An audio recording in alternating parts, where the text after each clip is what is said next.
ত্রয়োদশ জাতীয় সংসদ নির্বাচনের সুষ্ঠু ভোট করতে নির্বাচন কমিশন ব্যর্থ হচ্ছে বলে প্রধান নির্বাচন কমিশনার এএমএম নাসির উদ্দিনকে গ্রেফতার করেছে পুলিশ। নির্বাচনে একাধিক আসনে ফলাফল পরিবর্তন করে বিএনপির প্রার্থীদের বিজয়ী ঘোষণার অভিযোগ তুলেছে। ত্রয়োদশ জাতীয় সংসদ নির্বাচনে ভোট গ্রহণ সুষ্ঠুভাবে সম্পন্ন হলেও নির্বাচন কমিশন ও অন্তর্বর্তী সরকার ভোট গণনায় ব্যর্থতার পরিচয় দিয়েছে। নির্বাচনে কারচুপি ও নেতাকর্মীদের উপর নির্যাতনের অভিযোগ করেছেন জামায়াতের আমির ডাক্তার শফিকুর রহমান। হুঁশিয়ারি দেন, রাজনৈতিক শিষ্টাচারকে দুর্বলতা ভাবলে ভুল করবে প্রতিপক্ষ। আর এনসিপির আহ্বায়ক নাহিদ ইসলাম জানান, কারচুপির অভিযোগের বিষয়ে ইসির আচরণ দেখে চূড়ান্ত অবস্থানে যাবে 11 দল। ভোট গ্রহণ সুষ্ঠু হলেও গণনার সময় কারচুপির অভিযোগ তুলেছে জাতীয় নাগরিক পার্টি এনসিপি। শুক্রবার রাতে বাংলা মোটরে দলীয় কার্যালয়ে জরুরি সংবাদ সম্মেলনে দলটির দাবি, কয়েকটি আসনে টেম্পারিং এর মাধ্যমে ফলাফল বদলে দেওয়া হয়েছে। বিভিন্ন জায়গায় রেজাল্ট শিটের উপর কষামাজা করা হয়েছে, পরিবর্তন করা হয়েছে, কিছু কিছু আসনে দ্বৈত নীতি অবলম্বন করা হয়েছে। যে ভোট গ্রহণটা যেভাবে হয়েছে, ভোট গণনাটা তার সম্পূর্ণ উল্টোভাবে হয়েছে এবং সেখানেই আগামীর বাংলাদেশের ভাগ্য এবং মানুষের জনরায়ের প্রতি চরমভাবে অশ্রদ্ধা প্রদর্শন করা হয়েছে, অসম্মান করা হয়েছে। কয়েকটা আসনকে টার্গেট করে সেটার ফলাফল পরিবর্তন করে দেওয়া হয়েছে। এই নির্বাচনে সুস্পষ্টভাবে ফলাফলে এক ঢিলে দুই পাখি সফলভাবে মারতে পেরে পোস্ট করলেন ইউনূস। এই মুহূর্তে তারেক রহমানকে গ্রেপ্তার করে জিজ্ঞাসাবাদ করা উচিত। সব বাদ দেন, জামাত ইসলামের নেতাকর্মী ভাইরা আপনারা হেরেও জিতে গেছেন। বলবেন কিভাবে? আজকের একটা 7 মিনিটের একটা ভিডিও দেখাবো যে জামাত হেরে যাওয়ার পরেও কিভাবে তারা বিজয় লাভ করেছে এবং তাদের অবস্থানটা কি। সুপার পাওয়ার নাকের ডগায় ঘটে গেল একটা অকল্পনীয় ঘটনা। ভারতের মনোবাসনা পূর্ণ হয়েছে, বাংলাদেশে ক্ষমতায় এসেছে বিএনপি। চারদিকে হই হই কাণ্ড, রই রই ব্যাপার, কিন্তু এর মধ্যেই হঠাৎ কেন ভারত চিন্তিত। ভারতের পছন্দের দল বাংলাদেশে ক্ষমতায় আসলো, ভারত খুশি হওয়ার কথা, কিন্তু সেই ভারত চিন্তিত। দফায় দফায় বৈঠক।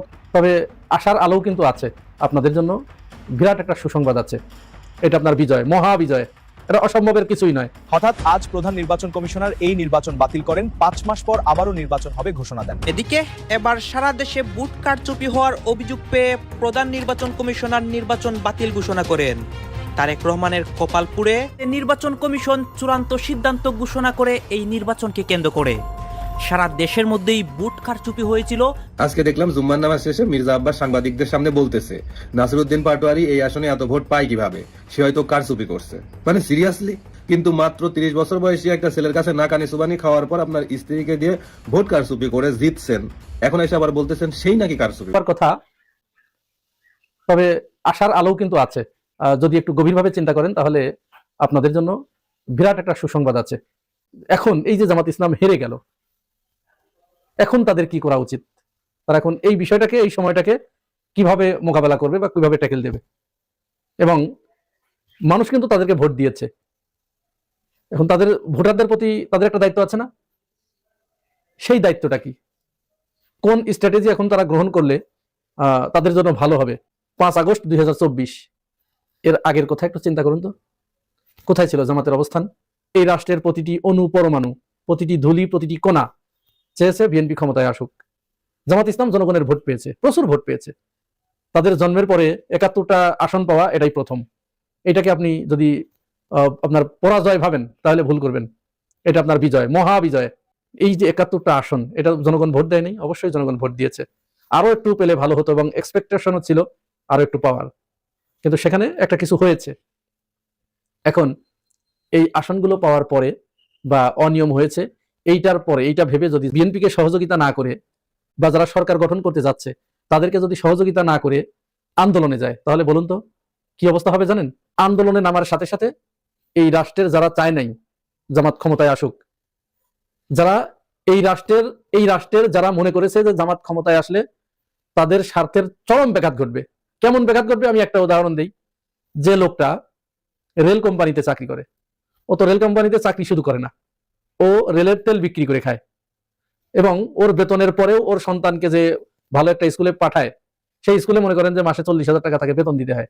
এখন ওর চিন্তা যে এই রেলের তেল বিক্রি করে, চুরি করে আমাকে এই বেতন তুলতে হবে, আমার সন্তানের ওই বেতন তুলতে হবে। তো সেই লোকটা তো চিন্তা করেছে জামাত ইসলাম আসলে তো আমি আর এই তেল বিক্রি করতে পারবো না। তাহলে ও কোন আক্কেলে ওর বাঁশঝাড়ের কাছে গিয়ে বলবে যে ও বাঁশ তুমি ঝাড়ে কেন, আমার পাশায় এসো? এটা সে বলবে না। কেউ নিজের বাস নিজে নেয় না। এখন যদি আপনি আন্দোলনে নামেন, আন্দোলনে নামার সাথে সাথে এরা সব একত্রিত হবে। সাথে যারা নতুন রাষ্ট্র ক্ষমতায় আসলো, সে ভাববে যেহেতু আমার বিরুদ্ধে বিদ্রোহ করছে, আমি শান্তিপূর্ণভাবে দেশ চালাবো, এটা করতে দিবে না, তাহলে সে আপনার শত্রু হলো। এরপরে আপনার শত্রু হবে পুলিশ, সেনাবাহিনী, র্যাব, বিজিবি, আনসার, এরা আপনার শত্রু হবে। আমরা খবর পেয়েছি নির্বাচনের পরেই বিভিন্ন জায়গায় অগ্নিসংযোগের ঘটনা ঘটেছে, হামলার ঘটনা ঘটেছে। এটি চলবে 2-4 দিন। তো এটা কি আরো বাড়তে দেওয়া উচিত? যখন আন্দোলনে যাবে তখন তো এটি আরো বাড়বে। এই জন্য এখন সঠিক স্ট্র্যাটেজি হচ্ছে জামাত আমিরের উচিত খুব দ্রুত সময়ের ভিতরে তার জোটে যারা আছে 11 দলীয় জোটের নেতৃবৃন্দকে নিয়ে তারেক রহমানের সাথে বসে তিনি কিছু শর্ত একেবারে স্পেসিফিক ভাবে, যেমন যে আপনি রাষ্ট্র ক্ষমতায় অধিষ্ঠিত হয়েছেন, আমরা আপনাকে সমর্থন দিচ্ছি, আপনাকে সর্বপ্রকার সহযোগিতা করব, আমরা কোনো ঝামেলা করব না, কোনো আন্দোলনে যাব না, আমরা সংসদে যাব, আমরা শপথ পড়ব, সবই করব, তবে আপনাকে আমাদের কিছু শর্ত দিচ্ছি, এই শর্তগুলো আপনাকে পূরণ করতে হবে। নাম্বার 1, আপনি ওসমান হাদির বিচার করবেন, এই ওয়াদা আপনাকে করতে হবে। নাম্বার 2, যে আকাঙ্ক্ষা নিয়ে আমরা এবং আপনারা জুলাই গণঅভ্যুত্থান ঘটিয়েছি, এই আশা এবং আকাঙ্ক্ষা আপনাকে বাস্তবায়ন করতে হবে। নাম্বার 3, যারা স্বৈরাচার ছিল, যারা ফ্যাসিস্ট ছিল, যারা আপনার মাকে তিলে তিলে মৃত্যুর দিকে ঠেলে দিয়েছে, যারা এদেশের স্বাধীনতাকামী মানুষকে হত্যা করেছে, যারা মানুষের ভোটাধিকার হরণ করেছিল, তাদের ব্যাপারে আপনার একটা নীতি থাকতে হবে, তাদের বিচার করতে হবে। নাম্বার 4, আপনি আপনার বিরোধী দলের নেতাকর্মীদের বাড়িঘরে যে অগ্নিসংযোগ করা হচ্ছে, তাদেরকে যে হামলা করা হচ্ছে, এটি বন্ধ করতে হবে। আপনার নেতাকর্মীদের উদ্দেশ্যে আপনি ভাষণ দিবেন, তারা এটা একেবারে জিরোতে নামিয়ে নিয়ে আসবে, তাহলে আমরা আপনাকে সর্বপ্রকার সহযোগিতা করব। আর যদি আপনি এটি না করেন, তাহলে সেটাও বলেন পরিষ্কারভাবে, এটি আমরা সাংবাদিকদের মাধ্যমে জাতিকে জানাবো। যদি না করেন, তাহলে আমরা মাঠে আন্দোলন করব, আমরা সংসদে যাব না, ইত্যাদি ইত্যাদি। যাই হোক, এটা জাস্ট আমার মনের কথা বললাম। আরো স্পেসিফিক ভাবে তারা এইভাবে লিখে নিয়ে তারেক রহমানের সাথে বসা উচিত, বসে এই ব্যাপারে খুব দ্রুত ফয়সালা করে ফেলানো উচিত। কোনো মতো অবস্থায় আন্দোলন করে শক্তি ক্ষয় করা যাবে না। তাহলে মেসেজ কিন্তু পরিষ্কার। এখন জামাত ইসলাম তাহলে বাকি সময়টুকুতে 5টা বছর সময় পেল, এই 5 বছরের ভিতরে তার দলকে আরো সুসংগঠিত করুক। যে বিপুল পরিমাণ ভোট পেয়েছে, 77টি আসন পেয়েছে, এই 77টি আসনকে 177-এ নিয়ে যাওয়া 5 বছরে বিচিত্র কিছু নয়। যে দল মাত্র 1.5 বছরের ভিতরে 3 গুণ আসন পেতে পারে বেশি, সেই দল 5 বছর সময় পেলে আরো অনেক ভালো কিছু তার পক্ষে করা সম্ভব। ভারতের মনোবাসনা পূর্ণ হয়েছে, বাংলাদেশে ক্ষমতায় এসেছে বিএনপি। ভারত খুবই খুশি, নরেন্দ্র মোদী তারেক রহমানকে ফোন করেছেন, ফোন করে স্বার্থ সংশ্লিষ্ট বিষয়ে আলাপ আলোচনা করেছেন। চারদিকে হই হই কাণ্ড, রই রই ব্যাপার, কিন্তু এর মধ্যেই হঠাৎ কেন ভারত চিন্তিত? ভারতের পছন্দের দল বাংলাদেশে ক্ষমতায় আসলো, ভারত খুশি হওয়ার কথা, কিন্তু সেই ভারত চিন্তিত। দফায় দফায় বৈঠক, দফায় দফায় আলোচনা, বিভিন্ন পত্রপত্রিকা খবর, এমনকি ভারতের পশ্চিমবঙ্গ বিজেপির যে অফিসিয়াল টুইটার পেজ, সেখানেও চরম সতর্কবার্তা। কেন এই সতর্কবার্তা? আমরা যদি একটু পশ্চিমবঙ্গ বিজেপির অফিসিয়াল টুইটার পেজটা একটু দেখি, এখানে লিখেছে, the election results of Bangladesh should B A wake up call for Hindus in West Bengal. আমি একটু বাংলা তর্জমাটা পড়ে শোনাই। এখানে লিখেছে, বাংলাদেশের নির্বাচনী ফলাফল ভারতের পশ্চিমবঙ্গের হিন্দুদের জন্য একটি সতর্ক সংকেত হওয়া উচিত, বিশেষ করে যেহেতু মমতা বন্দ্যোপাধ্যায় প্রশাসন সীমান্ত পেরিয়ে বাংলাদেশ থেকে ব্যাপক অবৈধ অনুপ্রবেশকে উৎসাহিত করেছে, সহায়তা করেছে। বাংলাদেশের সাতক্ষীরা থেকে রংপুর পর্যন্ত, পশ্চিমবঙ্গ এবং আসামের দিকে মুখ করে থাকা বাংলাদেশের যে অঞ্চলগুলো আছে, এই সব অঞ্চলগুলো ক্ষমতায় চলে এসেছে জামায়াত। সবগুলো আসনে জামায়াত নির্বাচিত হয়েছে। ভারত সংলগ্ন বেশ কয়েকটি জেলায় জামাত সমর্থিত বা ইসলামপন্থী শক্তিগুলো শক্তিশালীভাবে কাজ করতেছে।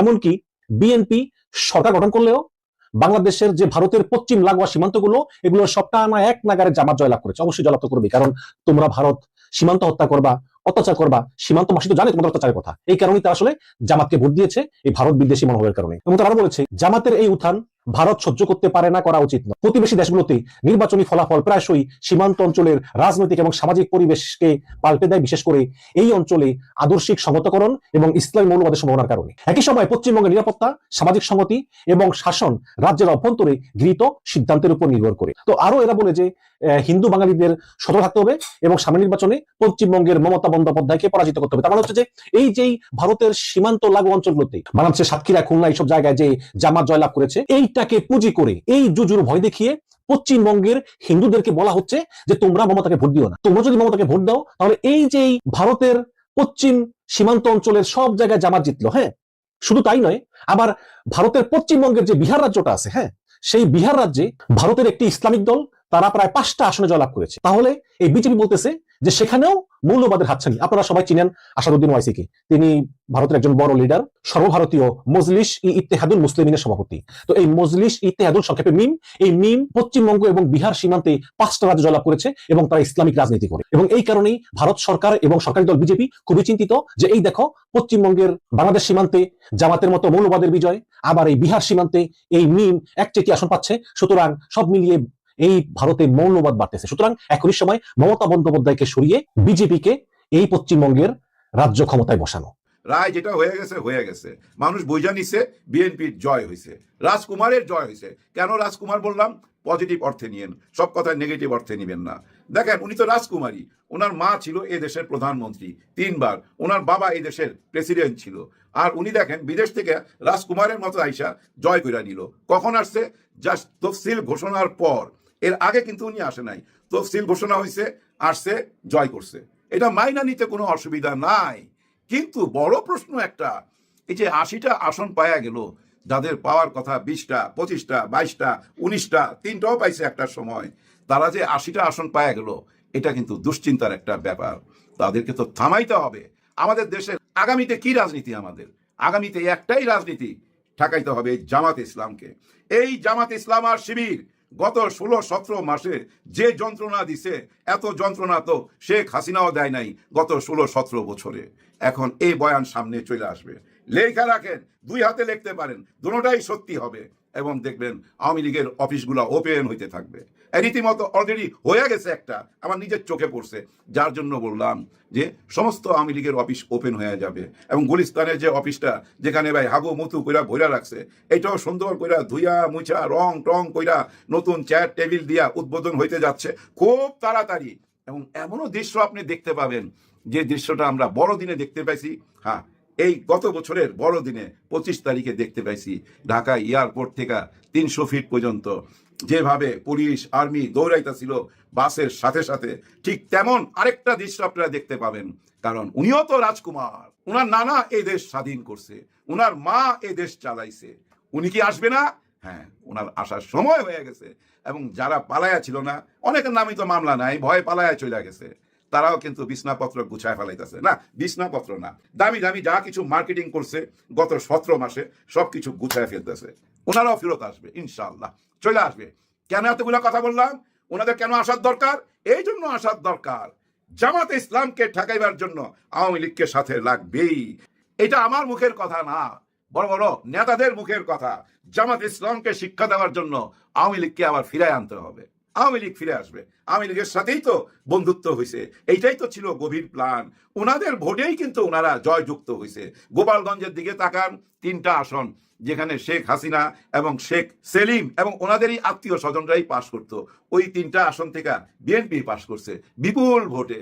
আওয়ামী লীগের কারণেই তো এটা জয় জয়কার, শেখ হাসিনার জয়। হ্যাঁ, শেখ হাসিনার জয় হয়ে গেছে। আর শেখ হাসিনার জয় হইলে সবচেয়ে বেশি খুশি হবে কে? মোদিজি। মোদিজি অনেক খুশি, সবচেয়ে আগে উনিই বার্তা পাঠাই দিছে, শুভেচ্ছা বার্তা। না, উনি আগে না, পাকিস্তান আগে পাঠাইছে, তারপরে মোদিজি পাঠাইছে, সারা বিশ্বেই পাঠাবে, মাইনা নিবে। ফেয়ার ইলেকশন হয়েছে ভাই, কারচুপি যেটুক হয়েছে, যেটুক আমরা দেখছি, এইটুক এই দেশে হবেই, কোনো উপায় নাই। এর চেয়ে ভালো নির্বাচন আশা করা যায় না। আর ওনারাই সরকার গঠন করবে।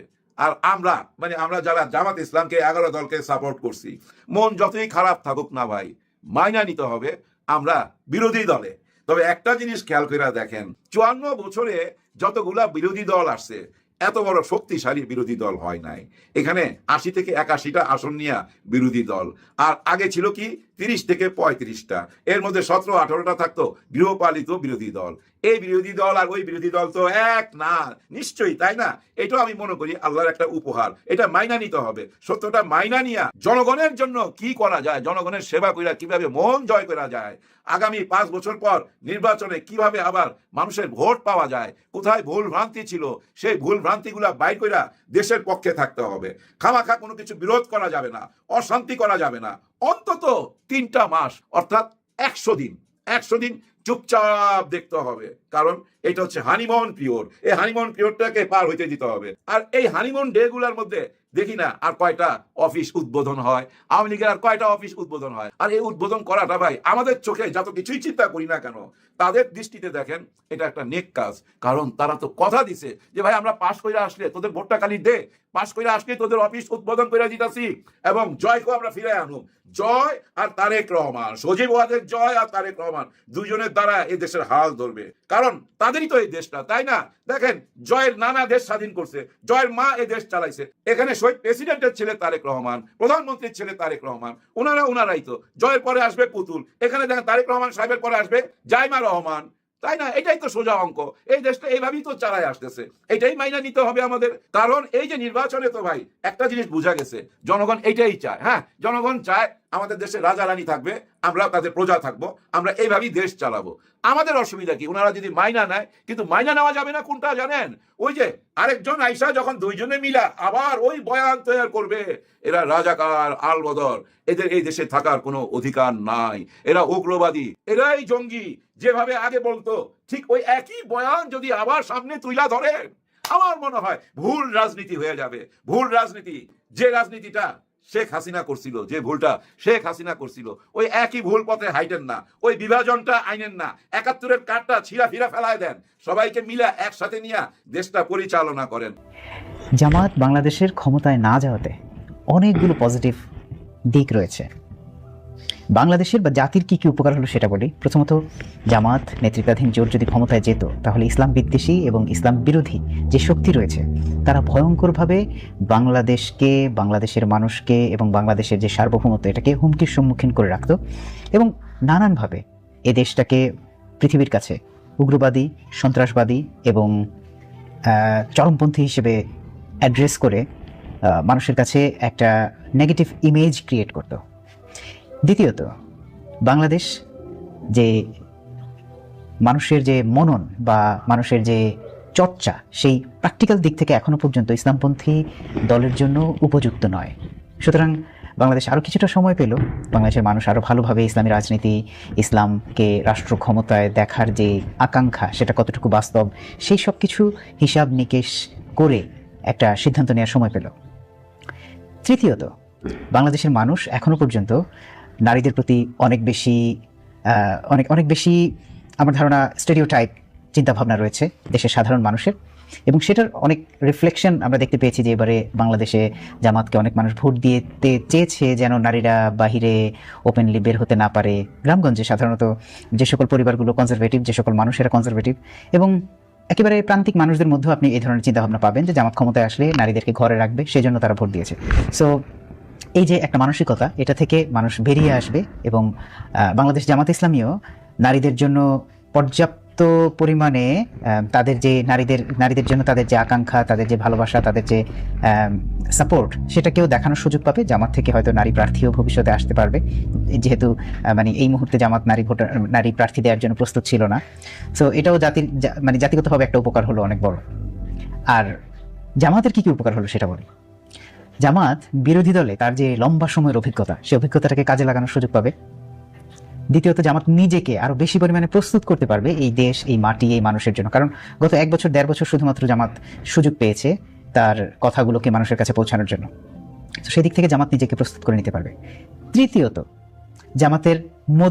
জামাতের কর্মীদের মধ্যে বা জামাতের সাধারণ মানুষদের মধ্যে ক্ষমতা কেন্দ্রিক যে বোঝাপড়া, অন্তত পক্ষে প্রধান বিরোধী দল হয়ে ক্ষমতার কাছাকাছি থাকার ফলে সেই বোঝাপড়াটা তৈরি হবে। রাজনীতি কিভাবে কাজ করে, রাজনৈতিক পরিপক্কতা আসবে।